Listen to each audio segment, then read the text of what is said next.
உலகெங்கும் உள்ள கடவுள் அருள் டிவி நேரில் அனைவருக்கும் மோசஸின் அன்பான வணக்கங்கள். ஏன்னா குரு பகவான் பார்த்தீங்கன்னா வக்ர பெயர்ச்சி அடைகிறார். அதாவது கடகத்திலிருந்து மிதுனத்துக்கு பயணிக்கிறார் வக்ர பெயர்ச்சி. ஸோ இந்த பெயர்ச்சியால் என்ன மாதிரியான விஷயங்கள் நடக்கும்? ஏன்னா பார்த்தீங்கன்னா குரு பகவான் உச்சத்திலிருந்து இப்போ பார்த்தீங்கன்னா நீசத்தை நோக்கி அப்படியே ரிவர்ஸ் பயணம் போகிறார். ஸோ அப்போ மிதுனத்துக்கு போகிறார். ஸோ அப்போ இந்த காலகட்டம் என்ன மாதிரியான ஒவ்வொரு ராசிக்கு, ஏன்னா குருனாவே நம்ம என்ன சொல்லுவோம்னா ஆன்மீகம், நம்மளோட குழந்தை பாக்கியம், குலதெய்வம், தங்கம், ஃபைனான்ஷியலாக சொல்ல போனால் தங்கம், பொருளாதாரம், தனம். ஏன்னா குரு பகவான் தனக்காரகன், குழந்தைகளுக்கு அவர் தான் நம்மளோட ஆன்மீகத்தை சுட்டி காமிக்கிறது தான். நமக்கு பார்த்தீங்கன்னா சித்த மருத்துவத்தில் பார்த்தீங்கன்னா குரு நாடின்னு ஒன்று இருக்கும். குரு நாடியை பிடிச்சா எல்லா வியாதியும் சரியாயிடும். சரிங்களா? ஸோ எப்பேற்பட்ட வியாதியும் சரியாகக்கூடிய ஆற்றல் பார்த்திங்கன்னா குரு நாடிக்கு உண்டு. அந்த குரு நாடி எப்போ உற்பத்தி ஆகும்னா எப்போ ஒரு மனிதன் நோயால் அவதிப்படாலும் அந்த நேரத்தில் அந்த குரு நாடி இருக்கும். ஸோ அந்த நாடியை நம்ம தேடி கண்டுபிடிச்சி பிடிச்சாவே அனைத்து அதுதான் குரு பார்த்தால் கோடி நன்மை அப்படின்னு நம்ம முன்னோர்கள் நம்ம சொல்லியிருக்காங்க. ஆனால் நம்ம என்னென்னாக்கா வெறுமனே ஆன்மீக ரீதியாக மட்டுமே அதை பார்த்துக்கிறோம். குரு பார்த்தா கோடி நன்மை, என் ராசியை குரு பார்க்குறாரு ஒரு நன்மையும் வரல அப்படின்ற மாதிரிலாம் நம்ம நிறைய விஷயங்களை சொல்ல கேட்டுக்கிறோம். நிறைய பேர் என் கிளைண்ட்டாக சொல்லியிருக்கேன், என்ன சார் குரு பார்த்தா கோடி நன்மை, நீங்கள் கடங்காரனாக தான் சார் இருக்கேன் அப்படின்லாம் சொல்லுவேன். ஏன்னா நம்ம குருனாவே என்னன்னு நமக்கு தெரியல. அப்புறம் எப்படி குரு நம்மளை பார்க்க முடியும்? குருனாவே உடனே நம்ம ஆன்மீகத்தில் இருக்கிறவங்க மட்டுமே குருவாக நம்ம பார்க்கணும். சரிங்களா? நமக்குள்ள ஒரு மிகப்பெரிய ஒரு குருவுடைய ஆற்றல் இருக்குது. அதுதான் சொல்லுவோம். ஏன்னா நமக்குள்ளேயே ஒரு குரு பகவான் இருக்காரு. நிறைய பார்த்தீங்கன்னா இந்த நவகிரகங்களுக்கு மட்டும்தான் பகவான் அப்படின்னு நம்ம சொல்லுவோம். நமக்கு இந்த குரு பார்த்தா கோடி நன்மையா, இல்லை குருவை எப்படி நம்மளை நோக்கி பார்க்க வைப்பது? ஏன்னா இது இயற்கையில் ஒரு நிகழ்வு.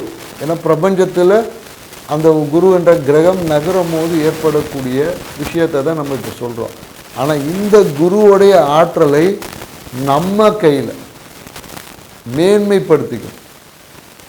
அப்போ தான் அந்த விஷயங்கள் முழுசாக நமக்கு கிடைக்கும். சரிங்களா? இப்போது கடவுள் ஆசீர்வாதம் எல்லாருக்கும் கொடுக்குறாரு.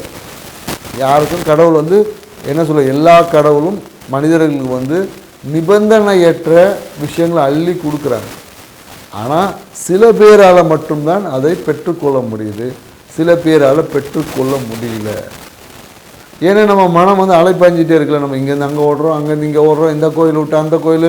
ஏன்னா முன்னாடியெல்லாம் ஆன்மீகம் பார்த்தீங்கன்னா ஒரு நாளைக்கு ஒரு கோயில் தான் பார்ப்பாங்க. இன்றைக்கி ஒரு நாள் தான் லீவ் இருக்குது, டைம் கிடைக்கும்போது 10 கோயிலில் போயிட்டு வந்துடும். அப்போ அந்த கடவுள் கொடுக்கறதுக்குள்ளே நம்ம அடுத்த கோயிலுக்கு போயிடுறோம். ஸோ அப்போ நமக்கு அதோட முழு பலன்களை கிடைக்க முடியாமல் இருக்குது. ஸோ இதுக்கு காரணம் என்னன்னு நிறைய ஆய்வு பண்ணி பார்க்கும்போது நம்மளோட வாழ்க்கை முறையும் நம்மளுடைய அவசர நிலையும் தான். ஸோ அந்த வாழ்க்கை முறையும் அவசர நிலையும் நம்ம குரு என்னக்கூடிய விஷயத்தை விட்டு கொஞ்சம் நகர்ந்து போயிடும். அதனால் இன்றைக்கி குரு பார்த்தாவும் கோடி நன்மை நடக்க மாட்டேங்குது. ஆனால் குரு பார்க்காத விஷயத்தினால ஏற்பட உபாதைகள் மட்டும் இன்றைக்கி நிறைய இருக்குது. ஸோ அதை பற்றி நம்ம இன்னொரு நிகழ்வோடு அதை பற்றி டீட்டெயில் வீடியோ போடுவோம். இந்த நிகழ்வு குரு வக்ரம் அடைவதால் ஒவ்வொரு ராசிக்கும் என்ன மாதிரியான பலன்களை கொடுக்க வாய்ப்புகள் இருக்குது, அந்த பலன்களை எவ்வாறு நம்ம பெற்றுக்கொள்ளலாம் அப்படின்ற விஷயத்தை தான் டீட்டெயிலாக ஒவ்வொரு ராசிக்காக பார்க்க போகிறோம். வாங்க வீடியோக்குள்ளே போகலாம். மேஷ ராசிக்காரர்களுக்கு இந்த குரு வக்ர பேச்சு என்ன மாதிரியான அற்புதங்களை நிகழ்த்த போகுதுன்னு தான் பார்க்க வரும். ஏன்னா இந்த காலகட்டம் பார்த்திங்கன்னா குரு பகவான் வக்ரம் அடைந்து உங்களை 12ஆம் இடத்தை பார்க்குறாரு, 5ஆம் முறை 12ஆம் இடத்தை பார்க்குறாரு. மேலும் பார்த்திங்கன்னு வச்சுக்கோங்க 10ஆம் இடத்தை பார்க்குறாரு, 8ஆம் இடத்தையும் பார்க்குறாரு. அப்போ இந்த காலகட்டம் பார்த்திங்கன்னா எப்படி இருக்கும்ன்றதை நம்ம பார்க்க போகிறோம். இந்த காலகட்டம் என்னென்னாக்கா நிறைய வெளியூர் வெளிநாடு வாய்ப்புகளை உருவாக்கி கொடுக்கக்கூடிய ஒரு காலகட்டம். நிறைய பேர் என்னென்னாக்கா இந்த காலகட்டத்தில் நிறைய வெளிநாடு போகக்கூடிய வாய்ப்புகள் இருக்கும். குறிப்பாக என்னென்னாக்கா இந்த அரபு கண்ட்ரி, புரியுங்களா, இந்த எண்ணெய் விஷயங்கள் இருக்கக்கூடிய கண்ட்ரிக்கு போகலாமான்ற எண்ணம் இல்லை, அது அடுத்து இருக்கக்கூடிய விஷயங்களுக்கு, அது பக்கத்தில் இருக்கக்கூடிய கண்ட்ரிகளுக்கு போகிற மாதிரியான ஒரு வாய்ப்புகளை உருவாக்கி கொடுக்கும். மேலும் என்னென்னாக்கா நீங்கள் இதுக்கு முன்னாடி எடுத்த முயற்சி இருக்கு இல்லையா, அந்த முயற்சிகள் இந்த காலகட்டத்தில் பார்த்திங்கன்னா எடுத்த முயற்சியை திருப்பி வாபஸ் வாங்குகிற மாதிரியான விஷயங்கள் இருக்கும். சரி, எடுத்த முயற்சியாக அது ஒன்றும் ஒர்க் அவுட் ஆகலப்பா. ஏன்னா நிறைய பேர் என்னென்னாக்கா வீடு கட்டக்கூடிய ஏதாவது ஒரு முயற்சி எடுத்திருப்பாங்க, வீடு கட்டலாம் அப்படின்ற ஒரு எண்ணம் வந்திருக்கும், புதுசாக வாங்கணும். சரி இப்போ வேணாம், தை மாதம் வாங்கிக்கலாம் அப்படின்ற மாதிரி இந்த வீடு வண்டி வாகனம் வாங்கக்கூடிய அந்த விஷயங்கள்லேருந்து கொஞ்சம் தள்ளி இருக்கும், மாற்றி வைப்பாங்க. இப்போ வேணால் ஒரு 2 மாதம் கழித்து வாங்கிக்கலாம், இதுக்கு தேவை நிறைய செலவாயிடுச்சு அப்படின்னு மாற்றி வைப்பாங்க. அதே போல் என்னென்னாக்கா நிறைய பேர் என்னக்கா இந்த 2ஆம் திருமணத்திற்காக காத்திருக்காங்க, மேஷராசிக்கார் 2ஆம் திருமணத்துக்காக காத்திருக்கவங்க எல்லாமே இந்த காலகட்டம் வேணாம், கொஞ்ச நாள் போகட்டும் அப்படின்ற மாதிரி நகர்த்தி வைப்பதற்கான ஒரு சாத்தியக்கூறுகள் இருக்குது. மேலும் என்னென்னாக்கா திருமணம் என்ற நிகழ்வு, முதல் திருமணம் பார்த்திங்கன்னா ஏதோ ஒரு விஷயத்துக்காக அந்த ஒரு தன வரவு இல்லை அம்மாவுடைய ஒரு ஒப்புதல் கிடைக்கணும்னு காத்திருந்தவங்களுக்கு பார்த்திங்கன்னா இந்த காலத்தில் அம்மா சரி போ ஏதோ பண்ணிட்டு போ. இப்போ காதல் திருமணம் வந்துச்சுன்னு வச்சுங்களேன், சரி நம்ம சொல் பேச்சு கேட்க மாட்டேன், ஏதோ ஒன்று பண்ணிட்டு போ அப்படின்னு சொல்லி அம்மாவோட ஒப்புதலின் பேர் திருமண நிகழ்வு என்பது இந்த காலகட்டத்தில் நடக்கும். அதே போல் என்னென்னாக்கா எல்லாமே பார்த்திங்கன்னா இந்த காலகட்டத்தில் ஒரு திடீர் நிகழ்வாக கூட நடக்கும், புரியுங்களா? ஸோ ஏன்னாக்கா ஒரு நிகழ்வு என்பது நடப்பதற்கு ஒரு அம்மாவோட அப்ரூவல் நடந்தோன்னா உடனடியாக திருமண வாய்ப்புகள் அப்படின்ற மாதிரி நிறைய திருமண வாய்ப்புகள் இந்த காலகட்டத்தில் உருவாகும். மேலும் என்னென்னாக்கா நிறைய விஷயங்கள் இந்த காலகட்டம்னாக்கா குறிப்பாக என்னென்னா வாழ்க்கை துணை திருமணம் ஆகியிருந்தால் வாழ்க்கை துணை சார்ந்த விஷயத்தில் பார்த்தீங்கன்னா மிகப்பெரிய ஒரு அதிர்ஷ்ட வாய்ப்புகள் கிடைக்கும். இப்போ பார்த்தீங்கன்னா நீங்கள் மேஷராசிக்கார ஒரு ஆணாக இருந்தீங்கன்னா உங்கள் மனைவி பார்த்தீங்கன்னா புதிய ஒரு குருமார்களை சந்திப்பாங்க. உங்கள் பூஜை அறையில் ஒரு குரு பக்தி இல்லை குருவை பற்றிய ஒரு பூஜைகள் எல்லாமே செஞ்சு அதன் மூலயமாக அவங்களுடைய பாக்கியங்களை அனுபவிக்கப்படுறாங்க. உங்களுக்கு என்னென்னாக்கா உங்களை விட்டு பிரிந்த ஒரு ஆன்மீக நண்பரை மீண்டும் உங்களுடன் வந்து சேருவார். உங்கள் ஃப்ரெண்டு யாராவது இருப்பாங்க ஒரு ஸ்பிரிச்சுவலில், அவங்கள பார்க்கலாம்னு நினச்சி திடீர்னு அவங்க பார்த்தீங்கன்னா வேறு ஊருக்கு போயிருப்பாங்க. மீண்டும் அந்த பிரிந்த அந்த உறவு என்பது இந்த காலகட்டத்தில் மீண்டும் மலரும். மேலும் என்னக்கா நிறைய பேருக்கு என்னக்கா இந்த தொழிலில் பார்த்திங்கன்னா மேஷராசிக்கு பார்க்க அப்படியே சூப்பராக இருந்திருக்கும், ஆனால் தொழிலில் அந்த லாபம் என்பதில் ஏதோ ஒரு தடை இருந்திருக்கும். குறிப்பாக என்னென்னாக்கா லாபத்தில் அந்த வரக்கூடிய அந்த விகிதம் வந்து ரொம்ப பிரச்சனையாக இருக்கும். சில பேருக்கு ப்ரொமோஷன் தடையாக இருக்கும். அந்த விஷயம்லாம் இப்போ வந்து கிடைக்கக்கூடிய ஒரு காலகட்டம்.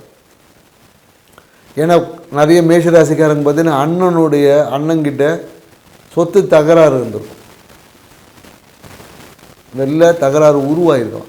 அண்ணன்கிட்ட வந்து அந்த சொத்து தகராறு உருவாக்கிடும். அந்த தகராறு மாதிரி இப்போ சுமூகமாக சரி ஓகே நம்ம பேசி ஒரு முடிவு பண்ணிக்கலாம் அப்படின்ற ஒரு சுமூகமான சூழல் இந்த காலகட்டத்தில் உருவாக போகுது, சரிங்களா? ஸோ அதனால் இந்த காலகட்டம் என்பது மேஷராசிக்கு வந்து மிகுந்த ஒரு அதிர்ஷ்டத்தை கொடுக்கக்கூடிய ஒரு காலகட்டம். அதே போல் என்னக்கா தீர்க்க முடியாத வியாதி, இது எங்கே சரியாக போகுது, இது சரி பண்ணவே முடியாது அப்படின்ற நிறைய பேருக்கு பார்த்திங்கன்னா சில பேருக்கு என்னென்னா இந்த கர்ப்பப்பையில் பார்த்திங்கன்னா இந்த கொழுப்பு கட்டி இல்லைன்னா நீர் கட்டி சொல்லுவாங்க, இல்லை ரத்த கட்டி, இந்த மாதிரி ஏதாவது ஒரு உபாதைகள் இருந்துக்கும். இந்த உபாதைகள் எல்லாமே சரியான மருத்துவத்தின் மூலயமாக, புரியுதுங்களா, சரியான மருத்துவத்தின் மூலயமாக குணமாகக்கூடிய ஒரு காலகட்டம் இது. நிறைய பேருக்கு என்னக்கா ஆப்ரேஷன் பண்ணால் பழைக்க மாட்டாங்க, அந்த சீரியஸ் கண்டிஷனில் இருந்தாங்கன்னா கூட இந்த காலகட்டம் வந்து அவன் அந்த விஷயத்துலேருந்து மீண்டும் மருத்துவத்தின் மூலயமா கூட சில பேருக்கு குணமாயிடும். சில பேர் ஆப்ரேஷன் கூட போகக்கூடிய விஷயம் கூட டக்குன்னு இல்லைங்களே இது மாத்திரை போட்டு சரி பண்ணிக்கலாம் அப்படின்ற அந்த மாறக்கூடிய தன்மை எல்லாருக்கும் இருக்குது, சரிங்களா? ஸோ சில பேருக்கு என்னென்னாக்கா இவங்களே ஏன்னா இந்த காலகட்டத்தில் என்ன மேஷராசிகள் அந்த பொறுமை இருக்குது. ஆப்ரேஷனே வேணான்னு டாக்டர் சொன்னால் கூட இல்லை இன் ஃப்யூச்சரில் வந்துடும் சொல்லி நிறைய பேர் ஆப்ரேஷனும் பண்ணிவிடுங்க அப்படின்னு சொல்லக்கூடிய ஒரு காரணமும் இருக்குது. அதனால தான் மேஷராசிக்காரங்க எப்பொழுதும் ஒரு பதட்டம், புரியுதுங்களா, அவசரம், உடனே பண்ணிடணும், நாளைக்கே நடந்தணும். இந்த பொறுமை என்பது இவங்க கடைப்பிடிச்சாங்கன்னு வச்சுக்கி இவங்க வாழ்க்கையில் எல்லாமே சிறப்பாக இருக்குங்க. ஸோ அதனால் இந்த குரு பயிற்சி மேஷராசிக்காரர்களுக்கு பொறுமையாக இருந்தால் வாழ்க்கையில் அனைத்து ஐஸ்வர்யமும் கிடைக்கும். அதே போல் என்னக்கா அம்மாவை நல்லா பார்த்துக்குங்க, அம்மாவோட அன்பை பெறுங்க, அம்மாவுக்கு பிடிச்ச விஷயங்களை வாங்கி கொடுங்க, உங்கள் வாழ்க்கை சூப்பராக இருக்கும். நன்றி, வணக்கம்.